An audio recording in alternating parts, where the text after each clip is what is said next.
चलिए स्टार्ट करते हैं फिर से। मैंने अभी तक आपको सीरीज़ में ये बताया है, 4 सीरीज़ में, बिजनेस क्या है, प्रोडक्ट क्या है, प्रोडक्ट को सिलेक्शन कैसे करते हैं और इन्वेस्टमेंट कैसे करना है, ताकि आपकी जो भी आप वर्क कर रहे हो, पहले से कर रहे हो या नहीं कर रहे हो, उससे आपका कोई इफेक्ट ना हो। लेकिन स्टार्ट करने से पहले आप 4 चीज़ों का ध्यान रखें और अपने आप से पूछें कोने में जाके कि भाई साहब मैं काम स्टार्ट करने वाला हूँ और ये 4 चीज़ें फुलफ़िल होनी चाहिए। वैसे तो और भी ऐसे पैरामीटर हैं जो फुलफ़िल होने चाहिए, बट स्टार्टिंग लेवल पे ये 4 पॉइंट आपको अपने आप से पूछना मैंडेटरी है।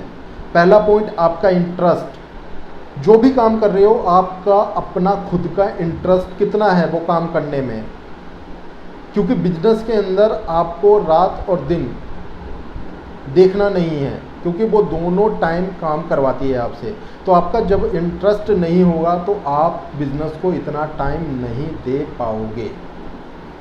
बिजनेस का जस्ट मतलब ये नहीं है कि आपने काम स्टार्ट कर दिया और ऑटोमेटिक चालू हो गया सारी चीज़ें, वो होता है लेकिन एक टाइम पीरियड के बाद, एक टीम बिल्ड होने के बाद। लेकिन अभी स्टार्ट आप कर रहे हो तो सारी चीज़ें ए से लेके जेड तक का काम आपको देखना है। तो आपका पर्सनल इंटरेस्ट कितना स्ट्रॉन्ग है ये बिजनेस पे इफ़ेक्ट करता है, पहली पॉइंट। दूसरा पॉइंट ये है कि जो भी प्रोडक्ट या सर्विस आप बेचने की कोशिश कर रहे हो, वो कस्टमर को कितना रिक्वायरमेंट है, मतलब उसके प्रॉब्लम को कितना सोल्व कर रही है।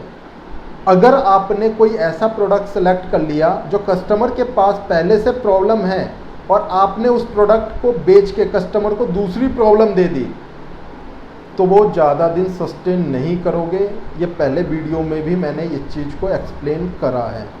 आपका जो प्रोडक्ट होना चाहिए सामने वाले का प्रॉब्लम सोल्व करने लायक होना चाहिए। इसका जस्ट मतलब ये होता है कि आप सोसाइटी को कुछ वैल्यू प्रोवाइड कर पा रहे हो या नहीं कर पा रहे हो। अगर सोसाइटी को वैल्यू प्रोवाइड कर रहे हो तो ठीक है। Third point, consistency. कंसिस्टेंसी का मतलब ये होता है कि जो भी आप काम कर रहे हो उसके अंदर ये नहीं है कि आज आपने स्टार्ट करा और आज ही सारी नॉलेज आपको हो गई। आपको रेगुलर बेस पे ओपन माइंड होना पड़ेगा। कहीं से कोई भी इंफॉर्मेशन आ रही है, आपको उसे सीखना होगा।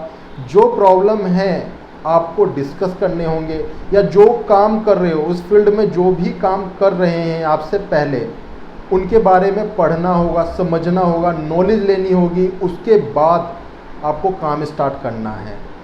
ऐसा नहीं है कि काम स्टार्ट आपने कर दिया तो प्रॉब्लम ख़त्म होगी। प्रॉब्लम उस दिन से स्टार्ट हुई है और नए नए प्रॉब्लम आने चालू हो जाएंगे जिस दिन से आपने काम स्टार्ट किया है। काफ़ी ऐसी चीज़ें होंगी जो आपका सर दर्द कर देगी, लेकिन तब भी आपको पेशेंस बना के उस काम को करते रहना है, क्योंकि आप जो काम कर रहे हो वो आपके लिए नया है। और जो आपका कंफर्ट जोन है, चाहे आप जॉब कर रहे हो या कहीं पे मान के चलो कुछ भी काम कर रहे हो इस तरीके का जिसमें आपकी इतनी इनकम नहीं है, तो वो आपने काम सीख रखा है, आपको नॉलेज है, इसलिए वो काम को आप आसानी तरीके से कर लेते हो। लेकिन ये जो काम आप स्टार्ट करोगे तो आपको नई चीज़ें सीखनी पड़ेगी और आपका माइंड ओपन होना चाहिए। चाहे आप रास्ते में हो या चाहे कहीं पे भी आपका कोई भी टाइम मिल रहा है, उस समय पे आप काम वो सीख रहे हो। अगर ये माइंड सेट रहेगा तो चीज़ें ठीक रहेगी।